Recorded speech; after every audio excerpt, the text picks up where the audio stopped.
Hello friends, welcome to my channel. I am Prashansa. आज हम पढ़ेंगे फिजिक्स बुक। आज हम पढ़ेंगे लिक्विड प्रेशर के कंसिक्वेंसेस, मतलब हमें लिक्विड प्रेशर में क्या क्या एग्जांपल्स देखने मिलते हैं हमारे सराउंडिंग में ही। आज हम वो स्टडी करेंगे। The pressure at certain depth is sea water is more than the same depth in river water.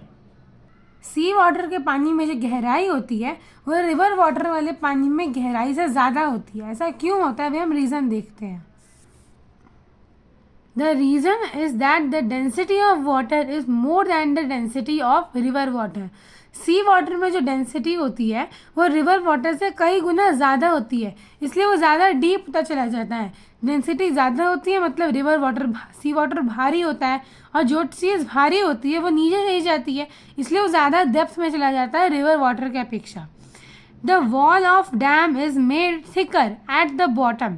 जो डैम का वॉल है वो नीचे के साइड में मोटा बनाया जाता है, थिक बनाया जाता है। ऐसा क्यों होता है? ये डैम का वॉल है, ऊपर से पतला हो रहा है और नीचे से बढ़ता चला जा रहा है। ऐसा क्यों होता है? ये हमने पिक्चर देखा। The thickness of the its wall increase from top towards the base.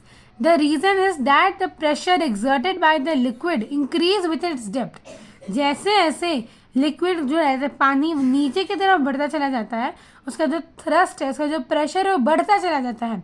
हम जब पानी में जाते हैं, किसी बीच पे जाते हैं, तो हम जब पानी के ज़्यादा अंदर डीप में नहीं खड़े होते हैं, किनारे में खड़े होते हैं, हमें उतना फोर्स नहीं महसूस होता है। लेकिन हम जैसे जैसे पानी में अंदर चले जाते हैं, ज़्यादा अंदर समुद्र में जाते हैं, तो पानी ऊपर आता है, हम नीचे जाते हैं और पानी ज़्यादा फोर्स से हमारी तरफ आता है। क्यों? क्योंकि जैसे जैसे पानी नीचे जा रहा है पानी का फोर्स बढ़ता चला जा रहा है।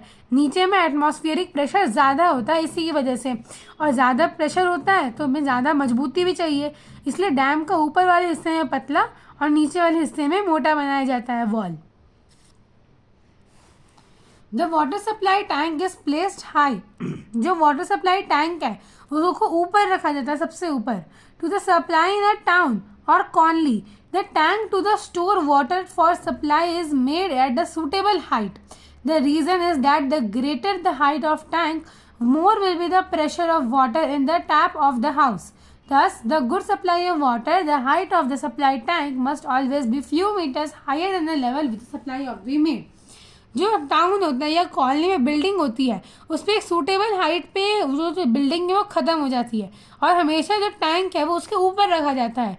क्यों? जब ऊपर से पानी नीचे आता है तो ग्रेविटेशनल फोर्स ज़्यादा होता है, तो टैप में वाटर सप्लाई आसानी से हो सकता है। अगर टैंक में पानी कम रहेगा तो भी टैप में उसी हिसाब से पानी आएगा। अगर पानी ऊपर से नीचे आता है तो ज़्यादा फोर्स में आएगा, और अगर पानी नीचे से ऊपर जाता है तो कम फोर्स में आएगा। क्यों? क्योंकि नीचे से ऊपर जाते समय पानी को अपना फोर्स लगाना पड़ेगा, इसलिए जब वो टैप में पानी आएगा तब उसका प्रेशर कम रहेगा। लेकिन टैंक तो ऊपर रखा हुआ है, तो टैंक में पता पानी ऊपर से नीचे गिरता है हमेशा, तो प्रेशर उसको नहीं, पानी को प्रेशर नहीं लगाना पड़ता है, ग्रेविटेशनल प्रेशर खुद पानी खींच देता है अपनी तरफ। Drivers suit.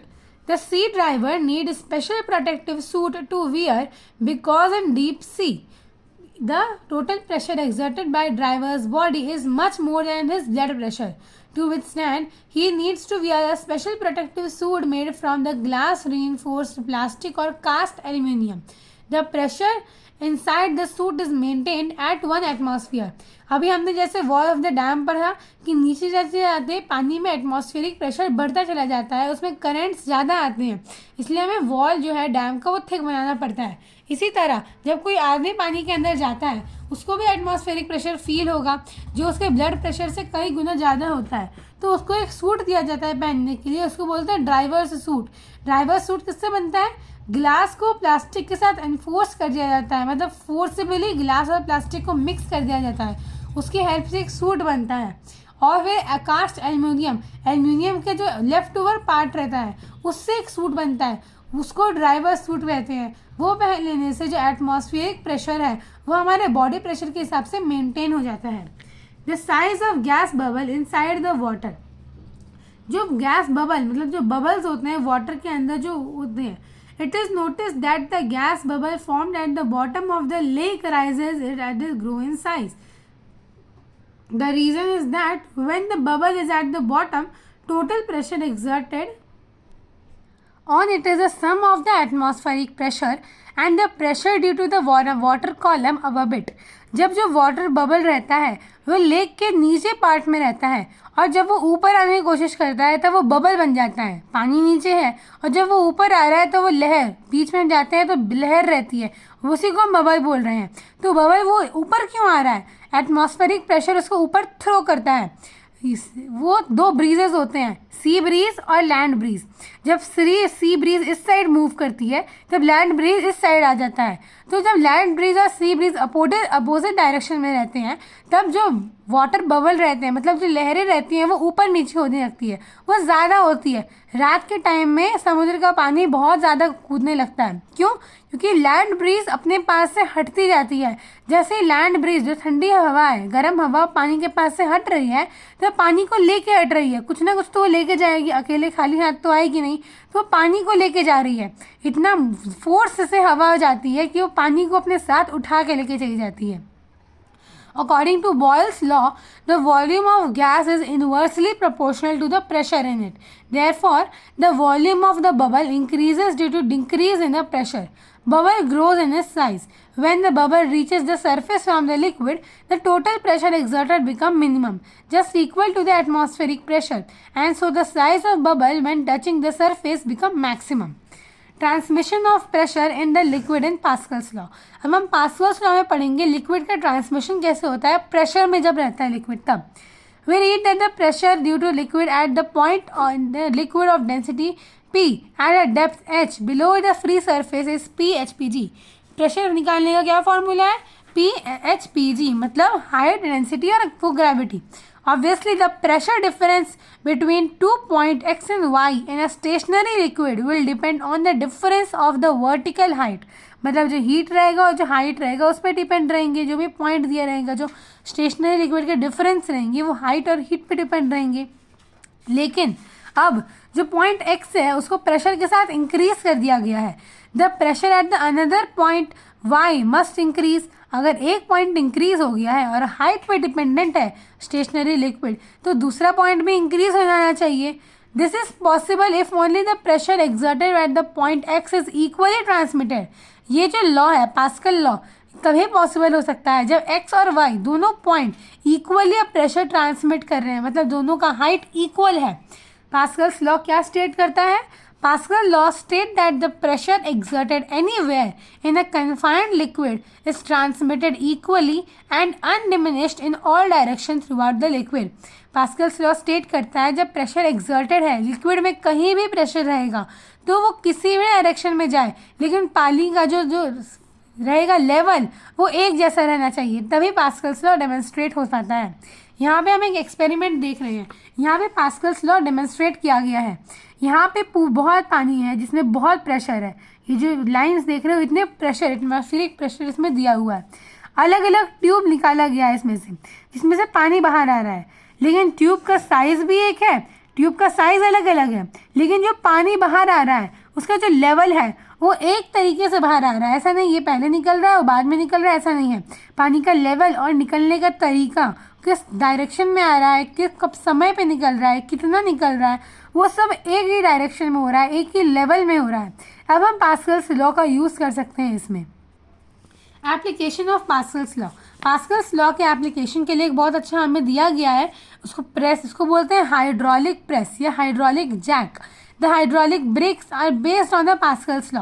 हाइड्रोलिक जैक क्या होते हैं? जब कार का व्हील पंचर हो जाता है तब हम कोई जैक लगा के कार को उठाते हैं और व्हील बाहर निकाल देते हैं, वो एक पास्कल्स लॉ है। वहाँ पे पास्कल्स लॉ क्या यूज़ हो रहा है? कार के व्हील्स जो है वो अब एक ही लेवल में है। ऐसा नहीं एक व्हील छोटा है एक व्हील बड़ा है, सारे व्हील एक ही लेवल में है। इसलिए अगर हम उठाएंगे तो एक व्हील आराम से उठ जाएगा और बाकी सारे व्हील कार को बैलेंस कर लेंगे। यहाँ पास्कल्स लॉ का यूज़ हो रहा है। हम अब हाइड्रोलिक प्रेस की मदद से पढ़ेंगे पास्कल्स लॉ। अब हाइड्रोलिक प्रेस में क्या हो रहा है? ये इतना बड़ा कंस्ट्रक्शन किया हुआ है, सिलेंडर दिया हुआ है, इसमें से पानी का वेल्व अटैच किए हुए हैं, 2 वेल्व निकल रहे हैं पानी के। एक वेल्व जा रहा है वाटर सप्लाई टैंक को और दूसरा वेव जा रहा है एक दूसरे सिलेंडर को, जो वेव 1 से एटमॉस्फेरिक प्रेशर क्रिएट करके नीचे जा रहा है। ठीक है, सबसे पहले ये सिलेंडर की तरफ जाते हैं। ऊपर में बेल ऑफ कॉटन, मतलब बहुत सारा कॉटन डाला हुआ है ताकि पानी का जो गैस है वो इवेपोरेट होकर ऊपर की तरफ ना चला जाए। वो पानी है, पानी का एक और दो तरीके से पानी को निकाला जा रहा है, एक तो डायरेक्ट नीचे से और एक बार पानी इधर से जाके फिर नीचे से जाएगा। तो पानी जब यहाँ से सीधे जा रहा है और यहाँ से निकल के नीचे जा रहा है तो दोनों पानी ही जा रहा है, लेकिन दोनों में टाइम लग रहा है। क्यों? यहाँ से जो पानी जा रहा है तो यहाँ से पानी यहाँ से ऐसे जा रहा है, फिर नीचे आके ये टब में कलेक्ट हो जा रहा है। लेकिन जो पानी यहाँ पे जा रहा है वो पानी यहाँ पे नीचे आ रहा है, पाइप से कंटेन करके सिलेंडर 2 में घुस जाता है। सिलेंडर 2 में पंप प्लंजर उसको पंप करता है और फिर से वेव 1 से वो नीचे की तरफ चला जाता है। ये जो वेव 2 है, वेव 2 हमें डायरेक्ट कंस्ट्रक्शन दिखा रहा है और वेव 1 हमें घुमा के पानी आ रहा है। वेव 1 में पंप प्लंजर 2 बार पंप कर रहा है और वेव 2 में ऐसा नहीं है, एक बार रिलीज हुआ कि पानी नीचे चला जाता है। तो पानी आ रहा है, पानी हर जगह एक ही लेवल में है, दोनों से पानी आ रहा है, एक से देरी में आ रहा है, एक में जल्दी आ रहा है, लेकिन तो अभी पानी का जो लेवल है, पानी का लेवल एक ही है। जब आ रहा है पानी कलेक्शन होने के बाद पानी का लेवल सेम ही है और एटमॉस्फेरिक प्रेशर सेम ही क्रिएट हो रहा है। हाइड्रोलिक प्रेस में भी पास्कल्स लॉ अवेलेबल है। अब हम पढ़ेंगे हाइड्रोलिक जैक की हेल्प से पास्कल्स लॉ कैसे क्रिएट होता है। हाइड्रोलिक जैक की हेल्प से क्या हो रहा है, एक प्लेटफॉर्म पे हमने कार को खड़ा कर दिया। हाइड्रोलिक जैक से हम क्या करते हैं, कार को उठाते हैं और फिर उसका व्हील बाहर निकालते हैं। तो हाइड्रोलिक जैक में हम यही कर रहे हैं। प्लेटफॉर्म पे हमने हैंडल को नीचे एफर्ट दिखाया तो कार एक प्लेटफॉर्म पे खड़ी हो गई। ये था प्लेटफॉर्म, लेकिन हाइड्रोलिक जैक हमने एफर्ट दिखाया तो प्लेटफॉर्म ऊंचा हो गया, कार ऊपर चली गई और नीचे जो है हमने लिक्विड भर दिया। लिक्विड का क्या हेल्प कर रहा है हमें, लिक्विड हमें एटमॉस्फेरिक प्रेशर क्रिएट करने में हेल्प कर रहा है। ये दो वेव है, वेव 1 वेव 2, दोनों में लिक्विड भरा हुआ है। जहाँ पे हैमर है, लेवर हैंडल है वहाँ भी, और जहाँ से कार प्लेटफॉर्म से ऊपर राइज होगा वहाँ पे भी वो हो रहा है, भरा रहा है। दोनों की जगह वेव बनाया हुआ है। यहाँ पे वेव को बंद कर दिया गया है। वेव बंद कर दिया गया है मतलब इस साइड जो एफर्ट है और जो इस साइड एफर्ट है दोनों इक्वल है। यहाँ पे हमें बड़ा कंटेनर लग रहा है और यहाँ पे हमें छोटा कंटेनर लग रहा है, लेकिन दोनों साइड जो एफर्ट है वो इक्वल है। कैसे इक्वल है, कार उठ रही है मतलब कार 10 किलो का तो होगा नहीं, भारी होगा, मतलब वो भी एफर्ट ज़्यादा दिखा रहा है। और ये हैंडल अगर कार को उठा ले रहा है तो हैंडल में भी इतना एफर्ट होगा कि वो इतनी भारी कार को उठा ले रहा है। इसलिए भले ही यहाँ का मटेरियल में अंतर दिखे, लेकिन दोनों में एफर्ट जो है वो इक्वल लगाया जा रहा है, इसलिए यहाँ पे पास्कल्स लॉ यूज़ किया गया है। ये है हाइड्रोलिक ब्रेक। हाइड्रोलिक ब्रेक क्या होता है, कार में हमारे ब्रेक लगाने के लिए फुट पेडल दिया जाता है, उसी को हाइड्रोलिक ब्रेक बोलते हैं। हाइड्रोलिक ब्रेक में क्या करते हैं, हम यहाँ से प्रेशर अप्लाई करते हैं। यहाँ से जो प्रेशर है वो इस तरफ जाता है, वो कार में जो एक से करके रहता है वो इस साइड चला जाता है। प्रेशर लिक्विड प्रेशर है, इसको हर एक प्रेशर को हम लिक्विड से डिफाइन कर रहे हैं क्योंकि हम अभी लिक्विड प्रेशर पढ़ रहे हैं। हम प्रेशर जो लगाए लिक्विड पीछे की तरफ फोर्स हो गया, लिक्विड पीछे की तरफ फोर्स हुआ। यहाँ पे एक सिलेंडर है जहाँ पे लिक्विड क्रिएट हो रहा है, यहाँ पे लिक्विड जमा हो रहा है, वो लिक्विड यहाँ पे जमा हो गया। और ये रहे ब्रेक। साइकिल में हमें ब्रेक दिया रहता है, टायर में ऐसे करके एक ब्रेक लगाए रहते हैं जो दब जाते हैं, इससे हमारा टायर रुक जाता है। वैसे ही एक कार में सर्कल होता है, वो ब्रेक में दब जाता है तो कार का टायर भी रुक जाता है। तो ये रहा हमारा ब्रेक। प्रेशर यहाँ से गया तो ये हिंज है, यहाँ पे दोनों ब्रेक आके ऐसे करके ऐसे रुक जाता है, ऐसे करके किनों में ऐसे ज्वाइंट हो जाता है।